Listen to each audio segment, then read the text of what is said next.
Hi hello welcome to IPL special debate. మ్యాచ్లు రాను చాలా ఉత్కంఠభరితంగా తయారవుతున్నాయి. గ్రాడ్యువల్గా మంచి టెంపో బిల్డప్ అవుతుంది.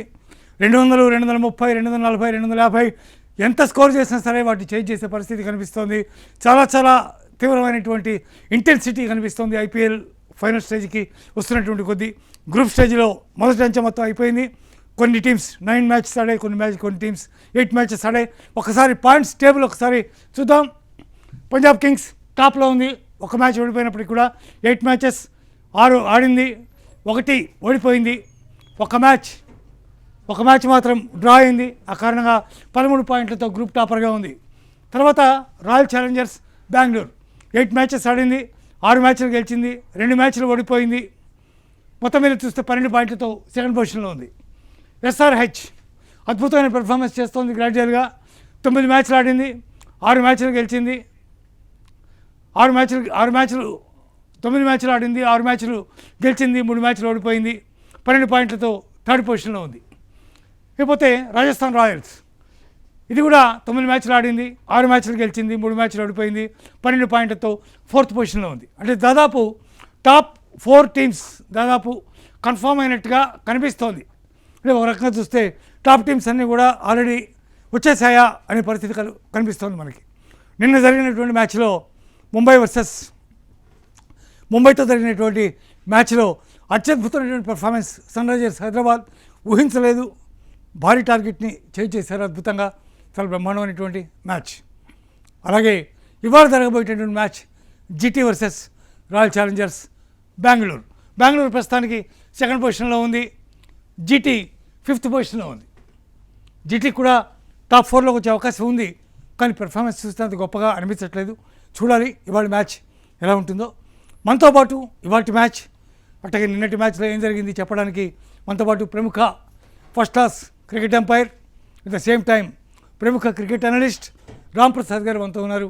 వారితో మాట్లాడి ఇవాళ మ్యాచ్ ఎట్లా ఉండబోతుందో తెలిసిన ప్రయత్నం చేద్దాం. రామప్రసాద్ గారు నమస్తే. నమస్కారం అండి. హెచ్ఎంటీ ప్రేక్షకులందరూ కూడా అభినందన. Thank you sir. ఎట్లా ఉండబోతోంది ఇవాళ మ్యాచ్? ఇవాళ కూడా చాలా మంచి మ్యాచ్. ఇవాళ జీటీ వర్సెస్ రాయల్ ఛాలెంజర్స్.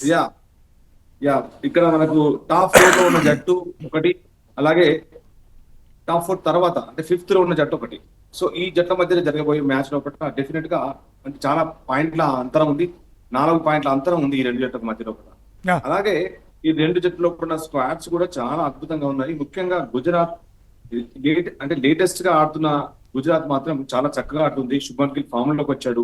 అలాగే మిగతా అందరూ కూడా ప్లేయర్లు కూడా జాస్ బట్లర్ కానీ, అంటే జాస్ బట్లర్ ఒక విధంగా చూస్తే ఒక ఇరుసులాగా పనిచేస్తున్నాడు తప్ప అతను తన మునుపటి ఆట శైలిలో మార్పు గొప్పగా పరిణతి లేదు. అలాగే జాన్సన్ హోల్డర్, అలాగే మహమ్మద్ సిరాజ్ అద్భుతంగా బౌలింగ్ చేస్తున్నాడు. టీమ్ లోపల గ్లెన్ ఫిలిప్స్ ఆడట్లేదు ఈ మధ్య లోపల. కగిసర్ అబాడా, అలాగే రషీద్ ఖాన్, వీళ్ళందరితో చక్కగా ఉంది టీం. సో అంటే అటు ఆర్సీబీ అటు గుజరాత్ చక్కగానే ఉన్నాయి. బట్ ఏంటంటే గుజరాత్ మాత్రం ఈ మ్యాచ్ గెలిచే అవకాశాలు గుజరాత్కే ఎక్కువ ఉన్నాయి. సో మనం మామూలుగా మన ప్రిడిక్షన్ ఈ మధ్యలో కాలం లోపల ఎంత మంచి ప్రిడిక్షన్ చేసినా కానీ ఏదో విధంగా రాంగ్ అవుతుంది. ఎందుకంటే ఫామ్ లో ఉన్న జట్టు సరిగ్గా ఆ మ్యాచ్ టైంకి చతికిల పడిపోతుంది. మంచి ఫామ్ లో ఉన్న జట్టు మీకు తెలుసు పంజాబ్ ఎలా ఆడిందో. రీసెంట్ గా పంజాబ్ లో రాజస్థాన్ రాయల్స్ ఓడగొట్టింది. ఆ మ్యాచ్ మనం పంజాబ్ ఓడిపోతుందని ఎటువంటి పరిస్థితి కూడా మనం అనుకోలేదు. సో కానీ నిన్నటి మ్యాచ్ చూసిన తర్వాత చూశారు అద్భుతమైన 243 రన్స్ కూడా మరి అలవోకగా చేజ్ చేశారు. ప్రపంచంలోనే అద్భుతమైన బౌలర్లు ఉన్న జట్టు మీద కూడా అద్భుతంగా మరి ఎస్ఆర్హెచ్ గెలిచింది. అంటే ఇక్కడ ఎవరైతే అంటే గట్టిగా పడుతున్నారో వాళ్ళే గెలిచే అవకాశం ఉంది. సో ఎవరు కూడా వేరే జట్టును తక్కువ అంచనా వేయడానికి వీల్లేదు. అలాగే కొత్త బౌలర్లు బ్యాటర్లు కూడా అద్భుతంగా రాణిస్తున్నారు. ముఖ్యంగా మీకు చూసిన సలీల్ అరోరా ఎస్ఆర్ఎస్ టీమ్ లో కూడా అద్భుతంగా రాణిస్తున్నాడు. మరి ఇటు గుజరాత్ ఆర్సీబీ రెండు కూడా ఒక మంచి జట్లు. అంతేగాని ఆర్సీబీ ఒక లెవెల్ గా చూస్తే ఆర్సీబీ మంచి పొజిషన్ లో ఉంది, మంచి బ్యాటర్స్ ఉన్నారు, ఆల్రౌండ్ పర్ఫార్మెన్స్ చేసే బ్యాటర్స్ ఉన్నారు, చివరిలో అద్భుతంగా ఆడే మరి బ్యాటర్స్ ఉన్నారు. సో ఆర్సీబీ అన్ని రంగాల్లో కూడా మరి గుజరాత్ తో ముందుంది. సో ఈరోజు మ్యాచ్ మాత్రం అవకాశాలు మాత్రం ఆర్సీబీకి అనుకున్నాం. అంటే మీరు గుజరాత్ టైటాన్స్ టీంని మీరు ఎట్లా విశ్లేషిస్తారు? మీరు బ్యాట్స్మెన్ వైజ్గా తీసుకుంటే శుభ్మన్ గిల్ ఉన్నాడు, జోస్ బట్లర్ ఉన్నాడు, చాలా అద్భుతమైనటువంటి టీం మనకు కనిపిస్తోంది. గ్లెన్ ఫిలిప్స్ ఇందాక మీరు చెప్పారు.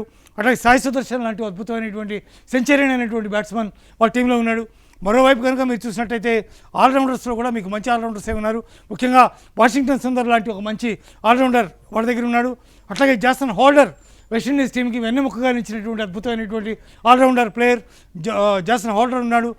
మిగిలినటువంటి వాళ్ళని చూస్తే రాహుల్ తెవాతే ఉన్నాడు. రాహుల్ తెవాతే పెద్దగా రాణించట్లేదు. మీరు కూడా చాలాసార్లు మాట్లాడారు దాని గురించి. రాహుల్ తెవాతే ఉన్నాడు. లేకపోతే బౌలింగ్ డిపార్ట్మెంట్ కనుక మనం చూసినట్టయితే కైసర్ రబాడా, ఇంతకంటే బెస్ట్ బౌలర్ మనకి ఎవరు దొరుకుతారు? కైసర్ రబాడా ఉన్నాడు. మహమ్మద్ సిరాజ్ ఉన్నాడు.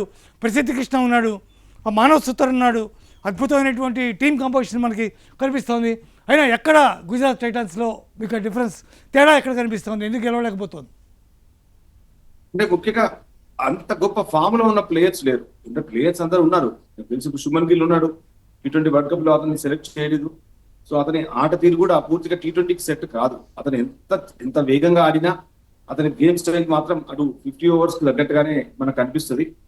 టెస్ట్ మ్యాచ్ లో కూడా అద్భుతంగా వేగంగా ఆడుతుంటాడు. చాలా చక్కగా మంచి స్ట్రోక్స్ ఉంటాయి. బట్ ఏంటంటే ఇక్కడ ఈ జట్టులో కూడా గుజరాత్ జట్టులో కానీ మిగతా జట్టులో కూడా అంటే ఇప్పుడు టాప్ లో 4 లో ఉన్న జట్లలో ఉన్న నాణ్యమైన ప్లేయర్లు మనకు కనిపించట్లేదు. ముఖ్యంగా బట్లర్ ఉన్నాడు.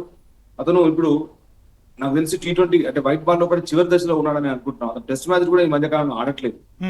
సో అంటే వీళ్ళ జట్టు లోపల ముఖ్యంగా కనిపించేది ఏంటంటే T20కి కావాల్సిన నాణ్యమైన ప్లేయర్ లేరు. ముఖ్యంగా ఓపెనర్లు టాప్ అంటే పవర్ ప్లే లో అద్భుతంగా రాణించే బౌలర్లు, పవర్ ప్లే లో అద్భుతంగా రాణించే బ్యాటర్లు ఇద్దరు కూడా ఉన్నప్పుడు మాత్రమే ఆ జట్టు గెలిచే అవకాశాలు చాలా ఎక్కువగా ఉంటాయి. సో ఇప్పుడు మీరు గుజరాత్ మీరు చూస్తున్నారు, రాయల్ ఛాలెంజ్ బెంగళూరులో కూడా చూస్తున్నారు. అందరూ టాప్ క్లాస్ ప్లేయర్. బెత్తల్ ఉన్నాడు, అలాగే టిమ్ డేవిడ్, అలాగే అంటే వీళ్ళతో పోల్చుకుంటే ఎక్కడ వీళ్ళ జట్టు ఉంది, ఎక్కడ వీళ్ళు ఉన్నారు. ఇక్కడ చూస్తే జాస్ బట్లర్ ఉన్నాడు. బట్ జాస్ బట్లర్ వేగంగా ఆడలేకపోతున్నాడు. లాస్ట్ మ్యాచ్ లో కూడా మనం చూసాం, అది ఏదో తక్కువ స్కోర్ ఉన్నది కనుక అతను చివరి వరకు ఉండి గెలిపించాడు. కానీ అతని వేగం మునుపటిలా అతని వేగం మరి T20 ఇప్పుడు వచ్చిన యువతరాన్ని మరి మించి ఆడే అతని గేమ్ ని మాత్రం అతను ఇంప్రూవ్ చేసుకోలేకపోతున్నారు. మరి ఆడి అలసిపోయారా, లేకపోతే క్రికెట్ బోర్ కొట్టిందో తెలియదు. కానీ ముఖ్యంగా T20కి తగ్గట్టు ఉన్న ప్లేయర్లు మాత్రం అటు ఆర్సీబీ చూడండి, మీరు చూడండి ఇప్పుడు విరాట్ కోహ్లీ తన గేమ్ ను మార్చుకున్నాడు, గేర్లు మార్చుకున్నాడు, అద్భుతంగా ఆడుతున్నాడు, చాలా చక్కగా మరి పర్ఫార్మెన్స్ చేస్తున్నాడు. మరి యువతరానికి తగ్గట్టుగా, యువతరానికి ఏమాత్రం తీసిపోనట్టుగా మరి ఆడుతున్నారు. కొంతమంది సీనియర్ ప్లేయర్ శ్రేయస్ అయ్యర్ చూస్తున్నాం, విరాట్ కోహ్లీ చూస్తున్నాం, రోహిత్ శర్మ చూస్తున్నాం. ఆడినంత సేపు కూడా వీళ్ళను అభిమానులు అలరిస్తున్నారు. చాలా చక్కని